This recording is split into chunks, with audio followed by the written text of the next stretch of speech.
प्यारे विद्यार्थियों, आज हम लोग इंटर बोर्ड परीक्षा के क्लास 12 के इंग्लिश के ए पिंच ऑफ स्नफ ऑब्जेक्टिव जो है उन सारे ऑब्जेक्टिव को आज हम लोग बारी बारी से देखेंगे।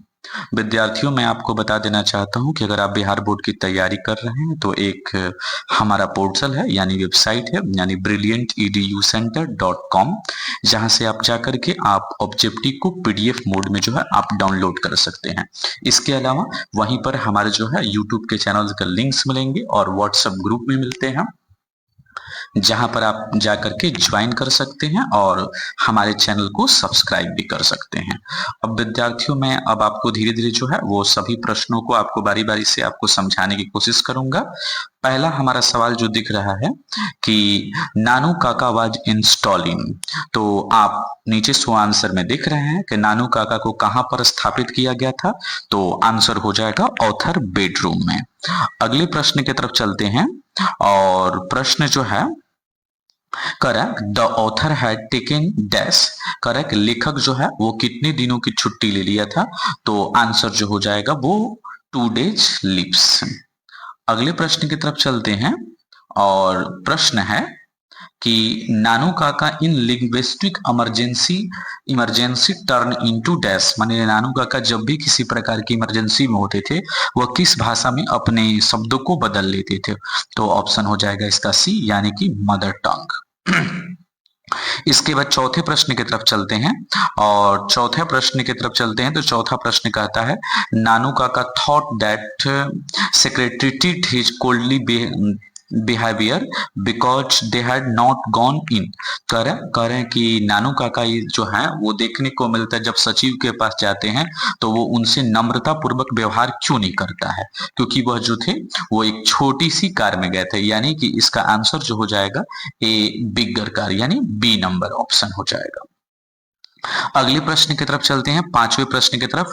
कहता है पांचवा प्रश्न जो है हमारा कह रहा है कि Nanu Kaka took out his cheque book and wrote dash, करके नानू काका ने चेक बुक निकाला और उस पर कितने रुपए लिख दिए थे, तो इसका आंसर हो जाएगा 1000 रुपीज। अगले प्रश्न की तरफ चलते हैं और इसके साथ ये अगला प्रश्न हमारा है Nanu Kaka was coming to dash, करे नानू काका जो थे वो दिल्ली किस लिए आ रहे थे, तो इसका आंसर हो जाएगा ऑप्शन नंबर बी यानी सी सम मिनिस्टर, कुछ मंत्रियों से मिलने के लिए।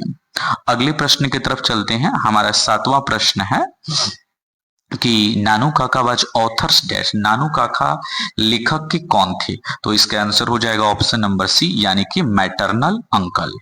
अगले प्रश्न की तरफ चलते हैं और अगला हमारा प्रश्न कहता है the author has complex about dash, कह रहा है कि लेखक जो है वो किस प्रकार से तो मतलब कि जुड़े हुए थे, यानी कि वो एक प्रकार से, यानी आंसर हो जाएगा मिनिस्टर। 9 नंबर प्रश्न की तरफ चलते हैं। 9 नंबर हमारा प्रश्न कह रहा है कि नानू काका ट्रेवल इन डैश, नानू काका किस चीज की यात्रा किए थे, तो आंसर जो हो जाएगा इसका जैसे ही तो सेकंड क्लास। अगले प्रश्न जो है वो 10 नंबर है और 10 नंबर प्रश्न पे चलते हैं। On the platform Nanu Kaka handed over author dash, यानी कि नानू काका ने प्लेटफॉर्म पे जो है वो लेखक को क्या पकड़ा दिया था, तो आंसर हो जाएगा डी यानी कि ए बास्केट यानी एक टोकरी। अगले प्रश्न 11 नंबर की तरफ चलते हैं और 11 नंबर हमारा प्रश्न कहता है कि द बास्केट कंटेन, यानी उस बास्केट के भीतर क्या था, तो सवाल होता है इसका आंसर हो जाएगा एक कैट यानी एक बिल्ली थी। अगले प्रश्न चलते हैं, प्रश्न नंबर जो है वो 12 नंबर है। 12 नंबर कह रहा है नानू काका है third class ticket but travel in the second class because, क्यों, मतलब कहने के नानू के काका के पास जो था वो तीसरे श्रेणी का टिकट था लेकिन उन्होंने सेकेंड क्लास की श्रेणी में यात्रा क्यों किया, तो इसका आंसर जो हो जाएगा वो डी नंबर, कहता है there was no room in the third class, यानी कि थर्ड क्लास में कोई भी सीट उपलब्ध नहीं था, यानी जैसे ही सो आंसर करते हैं देखिए आपको ऑप्शन डी मिलता है। 13 नंबर प्रश्न की तरफ चलते हैं और 13वें नंबर प्रश्न कह रहा है कि the author has merely dash, माने वो ऑथर जो था वो अंशतः क्या थे, तो एन अंडर सेक्रेटरी यानी कि ऑप्शन नंबर ए। चौथे प्रश्न 14 नंबर यानी कि 14 नंबर प्रश्न की तरफ चलते हैं। A pinch of snuff is written by dash, यानी a pinch of snuff part जो है वो किसके द्वारा लिखा गया, तो ऑप्शन नंबर सी यानी कि मनोहर मंगोलकर। अगले प्रश्न 15 नंबर की तरफ चलते हैं। Manohar Mangolkar has written the lesson dash, यानी मनोहर मंगोलकर के द्वारा कौन सा चैप्टर लिखा गया है? तो आंसर हो जाएगा ए पिंच ऑफ स्नफ। अगले प्रश्न 16 number, Nanu Kaka wrote a cheque from dash rupees, Nanu Kaka ने चेक बुक पर कितने रुपए लिखे थे? तो आंसर हो जाएगा 1000 रुपीज, यानी 1000। अगले प्रश्न की तरफ चलते हैं। The second important person Nanu Kaka has plan to meet dash, यानी कि नानू काका के जो प्लान था मिलने के लिए मंत्रियों से, उसमें से दूसरा इंपॉर्टेंट पर्सन कौन था? तो आंसर हो जाएगा वेलफेयर मिनिस्टर। अगला है Rati Ram was son of dash, यानी रति राम जो थे वो कौन थे? तो इसमें ऑप्शन आपको मोहनलाल रतिराम, सोहनलाल रतिराम, तो ऑप्शन नंबर बी यानी कि सोहनलाल रतिराम। 19 नंबर प्रश्न की तरफ चलते हैं। कहता है डैश इज हमरस स्टोरी, कह रहा है कि कौन ऐसी स्टोरी जो है वो बहुत माने अच्छी है? तो आंसर हो जाएगा ए पिंच ऑफ स्नफ। 20वें प्रश्न की तरफ चलते हैं। There is nothing like honesty said by, इससे बड़ी ईमानदारी कुछ नहीं कही जा सकती है, यह किसने कहा था? तो आंसर नानू काका ने। ये किसके लिए कहा गया था? कि जब वो धोबी के दुकान पर जाते हैं और धोबी जो है उनके पॉकेट में रखे हुए चेकबुक को जब लौटा देता है तो इस बात को कहते हैं, यानी ये देख रहे होंगे आंसर इसका नानू काका।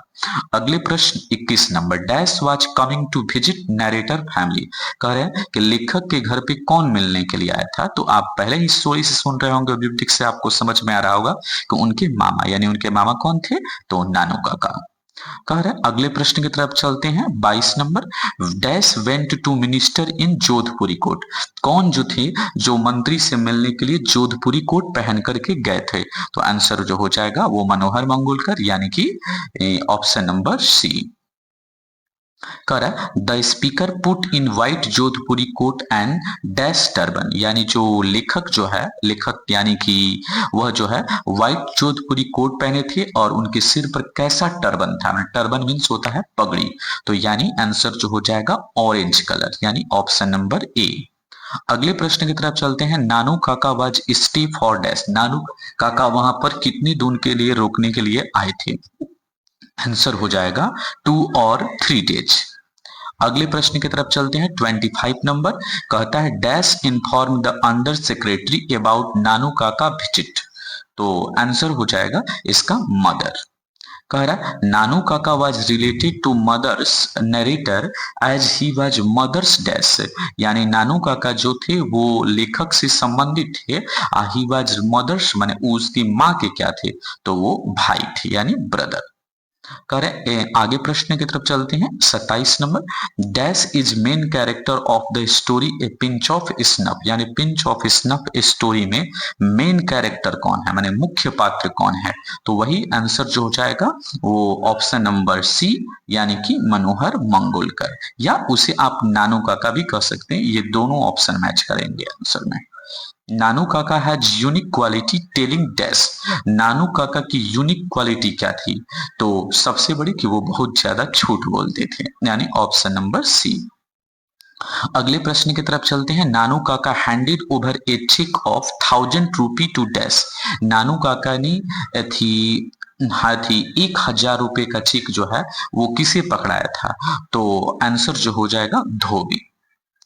कह रहा है नानू काका portrait himself hereditary astrologer Maharaja of dash, तो यानी आंसर जो हो जाएगा ऑप्शन नंबर सी, यानी कि निनौर। कह रहा है 31 नंबर प्रश्न है। Nanu Kaka was very dash man, नानू काका सबसे जो थे वो बहुत माने आदमी थे, तो वो कहने का अर्थ ये हो जाएगा आंसर वो क्लेवर मैन थे, यानी कि बहुत चालाक आदमी थे। ए pinch of snuff is a dash, यानी ए पिंच ऑफ स्नफ क्या है? तो वो एक प्रकार से शॉर्ट स्टोरी है। Pinch of snuff is a fact detail character is sketch of dash, यानी ए पिंच ऑफ स्नफ में जो मुख्य पात्र है उसकी मुख्य पात्र का माने स्पेशल रूप से जो है वो वर्णन किया गया है, तो आंसर जो हो जाएगा यानी कि नानू काका। कह रहे हैं आगे जो है कि Manohar Mangolkar was dash the on probation, यानी कि आंसर जो हो जाएगा इसका अंडर सेक्रेटरी। अब इसके साथ ही आपको देखने को मिलता है ये प्रश्नों का सिलसिला जो है अब समाप्त हो चुका है। अगर आपको मैं फिर से एक बार बता देना चाहता हूं, अगर आप हमारे नोट्स को डाउनलोड करना चाहते हैं तो इस सामने पोर्टल आपको स्क्रीन पर दिख रहा होगा brillianteducenter.com, जहां पर NCERT notes for all classes, यानी कि आप सभी क्लास के लिए जो भी इंपॉर्टेंट नोट्स है, चाहे वो फिजिक्स हो, केमिस्ट्री हो, बायो हो, मैथ हो या 10th क्लास के नोट्स हो, उन सभी को आप यहां से जाकर के डाउनलोड कर सकते हैं। इसके अलावा हमारे उस पर फेसबुक के लिंक्स हैं। इसके अलावा देखने को मिलता है ऑल नोट्स के पीडीएफ है, जहां से आप जाकर के डाउनलोड कर सकते हैं। इसके अलावा नीचे आपको देख रहे होंगे स्क्रीन पर एक हमारा यूट्यूब चैनल है, जहां से जाकर के आप ज्वाइन हो सकते हैं, और नीचे हमारा एक व्हाट्सएप चैनल भी है, जहां से जाकर के आप फॉलो करेंगे, जहां से आप सारे देखने को मिलता है नोट्स को आप प्राप्त कर सकते हैं। इसी के